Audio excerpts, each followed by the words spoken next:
So tell me about Kingpin Musical Instruments and how it came about.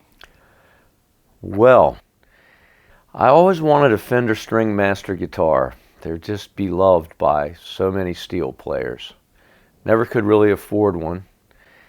And I finally bought one that was very badly damaged. Someone tried to make a pedal steel out of it. And the original String Master has two necks, a top and a bottom neck. And I really wanted a single neck guitar. I wanted something that I could easily take to the job and not have to lug and set up. So I kind of wanted a single neck String Master, except for Fender never made one. They made a model called the Deluxe 8 that had an extra section on it, was wider. So when I was restoring the String Master, I started playing just one of the necks when I had it apart. I had one neck finished and I hadn't gotten to the second neck yet. And I liked it so much. It was so cool because I could just have the String Master in one hand, a guitar on my back and a soft sack and a little amp in my other hand and walk in and sit down and play. It was like, this is great, because before I had a complete pedal steel rig and I really got tired of setting it up and toting it. And I can do an awful lot with 8 strings on a lap steel. So that's kind of how it started. And the problem is Fender never made a single neck String Master. So when I started doing this, I realized how much I liked it, and I thought, maybe I'm not the only one. So it started a long process of taking the parts and looking at them and talking to a machinist and figuring out CNC programs. And it took a couple of years to nail this project, but I feel like I couldn't imagine doing it any better. I really put a lot of thought into this, and they're just fantastic steels. What kind of wood is it that you're using to build them I'm with? using Maryland poplar, and the reason is there's still a lot of old growth poplar trees in this state, and I'm able to find some real nice select pieces that every time I find it, I put it up in my barn that has a tin roof. The barn was designed for aging hay, and it's a pretty nice kiln for wood too, so it's a nice slow dry. A lot of times I'll leave it in the log for a long time before I even slab it out, but I don't have a huge amount of wood, but like I said, when I do find it and it's right, and so I'm getting a good quarter sawn poplar, and it's very resonant. I love working with it. And there's no laminations on these guitar bodies, just one solid piece of wood that these are made out of, which is really nice, not sweeping the floor and laminating it together, so to speak. So Did you have any trouble getting all of those components together? trouble's not the word. I went through 3 different machinists before I found somebody that would work with me. Just those tuning pans he can make 3 in one day. That's how long they take to machine.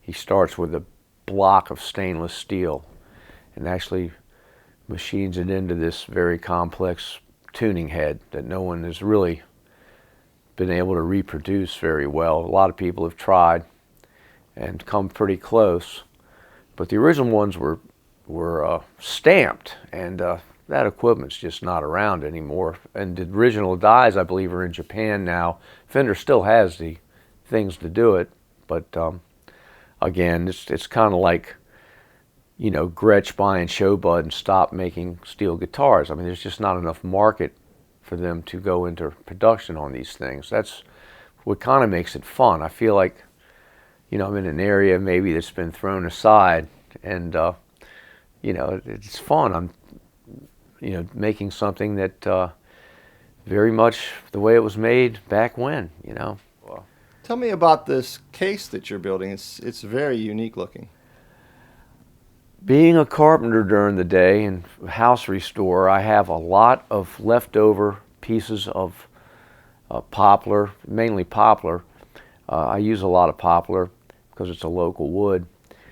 And I started looking at cases, and then I started thinking about making cases.